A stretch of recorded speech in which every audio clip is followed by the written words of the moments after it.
In this lessons episode, uncover the harsh realities of human trafficking and why government efforts often fall short. Learn how traffickers exploit legal loopholes, the urgent need for better law enforcement resources, and the power of awareness in driving change.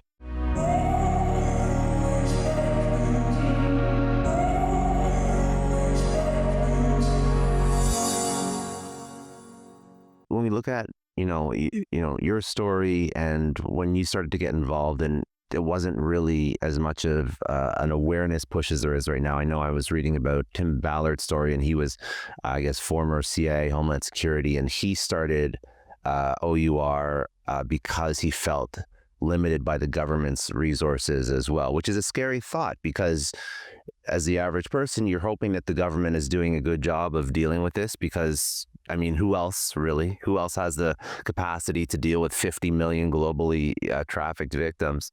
But that's not the case. The government is not doing as much as it could, or maybe even inform us about what the government's doing, what they're not doing. Maybe are they limited by some mandates, some procedures in the US? Are they limited abroad when you deal with foreign governments? I want to understand the whole system that surrounds this. Yeah. It's a giant system, first of all. You've got different facets of government. It's a bipartisan issue, 100%. I'm a Democrat, Tim's a Republican. And both parties work together to do this. But then you've got Congress, then you've got congressmen, you've got senators, you've got the State Department, you've got the United Nations, you've got Homeland Security, you've got the agencies, CIA, FBI. It's a multifaceted issue, and so it's a multifaceted approach. You can't, and it's not one that will work. We can't. It doesn't matter. We can't legislate our way out of this. We can up the laws. We can make further punishments, but everyone's catching up to this, if that makes sense. And I always hear these criticisms of well, how come the police or how come the blah, blah, blah? Look, the same guys that we want to go answer every single robbery and investigate homicides and X, Y, and Z are the same guys who are doing trafficking. The FBI only one time a year does this operation cross country in the United States where they do undercover strings all across the country, all across America, but that's once a year. And it's a great thing, and don't get me wrong, but we don't hundreds and hundreds and hundreds of more agents and hundreds and hundreds and hundreds of more policemen and law enforcement and all of this so that we can even begin to tackle this problem just on a national level, let alone on a global scale. And these guys these criminals are smart, and they know that we're just catching up to the issue. And so they find loopholes, and they go across borders, and they find, oh, okay, is this the rule? Well, good. That's how I'll break it. And that's how I'll do this. And it takes a massive effort. And it starts with education. In my opinion, it's why I do the podcast. It starts with education and making people aware that this is happening, and it's happening to our children, and it's happening not only globally and internationally, but nationally. And it's happening to foreign subjects and domestic. And that's what people don't know. And that's what was so incredible about Sound of Freedom. I had no idea how many people still didn't know about this. And even at the event that you saw me speak at, I was shocked at how many people came up to me and were like, I had no idea. Yeah. And I was like, wow, really still? But you really don't, because it's not out there enough. Because it's just a poster on a bathroom in an airport. That's it. Exactly. It's not real. People don't know. They don't know what to look for. They don't know what it looks like. And, well, aren't those prostitutes? What do you mean she's being held against her will? And what do you mean? What do you mean it's American citizens this is happening to? I thought it was foreign. Not that makes it okay, but it just makes people care less. It's just a weird. Tell me that story that you said when you were doing this presentation about the ad you put up on Craigslist and the amount of people that responded, because that was a big WTF moment. I know. So this was back in 2014. 15, we put an ad in Craigslist that in this time, Northern California city, not even a big city, not like Sacramento, but like a smaller city. And we put this ad in Craigslist and it was coded, meaning so that their algorithms couldn't take it down just yet. They took it down, but just yet. And this ad said, husband and wife in town, 3 days only, need someone to educate, in quotes, our 9-year-old, 12-year-old, I think it was 12 or 13-year-old girls while we watch. And within 15 minutes, we had 35 appointments. And the Vice Squad was like, their jaws were like, they're like, what? They had no idea this was happening in their jurisdiction. They had no idea. And I see that time and time again. People, they had no idea this is happening in their town. And it was shocking. They had no idea. It was heartbreaking. 35 and 15 minutes in a small town. Small town. Yeah. Yuba City, if you want to look it up. So education is obviously not doing the job that it needs to do. It's changing. You feel that it's changing because you're living in this world. Yeah. Look, since I've been learning about this, 2009, 2010, you didn't see one news article. You didn't see one news piece. There was no Operation Cross Country. There was no, the only thing you ever heard about was maybe, once every 2 seasons, an episode of SVU. Right? And then it was a foreign national. It wasn't an American.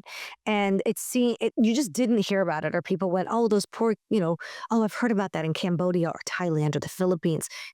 No, it's everywhere. It's every country. It's everywhere. It's every city. And so now you see it, you hear about it. You could just Google trafficking, Google any town, Georgia, Alabama, Chicago, Naperville, which is my hometown, any city, and just Google that and human trafficking, and you'll see it. And you'll see the news articles, and you'll see the cases, and you'll see the arrests. It's out there now, and it wasn't out there before. And Sound of Freedom sure changed that, man. Wow. Yeah. It sure changed that. I was pitching, not many people know this, but I was pitching a television show on the work that I do and on trafficking. And we pitched, almost everybody in town. And everyone in town, these were phenomenal pitch meetings, when I would tell these stories. And every single solitary one said, we love it. We love it. It's too dark. It's too dark. No one wants to hear about this. No one wants to hear about this. And that sure proved them wrong when Sound of Freedom came out, man. Wow. I'm shocked at the amount of people that have gone to see that, and the amount of people that told me that they've seen it. I know people are like, oh, it's not true, or that was because Angel Studios did whatever. I don't know. I have nothing to do with the film. People think congratulations. I have nothing to do with the film. Absolutely nothing. And I don't know what the Angel Studios campaign was. I just read about it like everyone else did. I never even know. I just saw that there was saying media. I also know how many people have told me that they've seen the film. Well, it changed your life. I thought it was strange because some people were like, oh, I hate the biggest issue that I have, especially in the U.S., is that everything becomes a partisan issue when it shouldn't become a partisan issue. It's so stupid. It's between COVID and vaccines and that, everything is oh, if you're right, you're left, you have to have this view, this is things that affect everybody. This is not a partisan issue. And then it turned into a partisan issue and people. I was literally thinking I'm going to find, I was maybe I should have some of my Democratic congresspeople that I've worked with on the podcast just to show. Yeah. But this is not a Republican issue. This is a bipartisan issue. But it was Barack Obama who explained modern day slavery. And he coined modern day slavery at the Clinton Global Initiative event. Anyway. It's just silly. It is very silly that it devolves into this. But yeah, so the point is, Sound of Freedom was an amazing piece. Obviously, that brings a lot of awareness to it. You're doing work bringing awareness to it. I want to even just unpack some of the things that happened and that I saw in Sound of Freedom and some of your work that I thought were actually sort of very sad but real realities of this world. people know what human trafficking is. People know that it involves children. But another thing that has been brought up repeatedly, and you've spoken about, are the women operatives in trafficking, and how I think that probably screwed with you when you realized. Oh, you mean the female traffickers? You mean with the cross, not the operatives? Sorry, no, not the operatives. Sorry, no, wrong word. Yeah, the traffickers, the women traffickers that are doing this to children.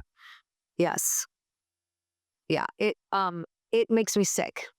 It makes me want to, like, I was horrified the first time I learned that women did this. I was shocked. I was like, how can you do this to your, like, I just didn't understand. I still Something a child that came out of you. it. Like, you know what it must feel like as a woman to, lack of a better word, but be forcibly penetrated.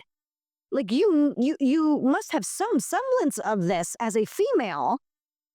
How can you possibly do this to your own group?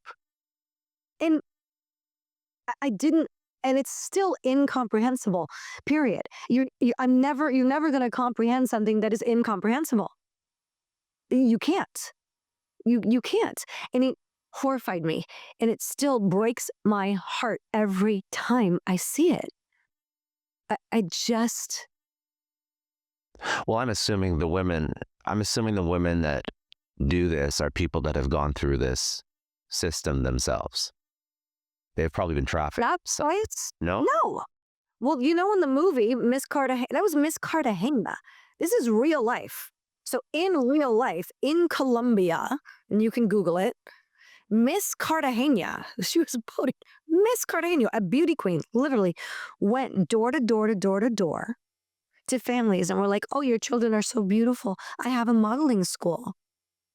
Would you please give me your children and come to the modeling school? And then she would turn them over to the traffickers. That's real.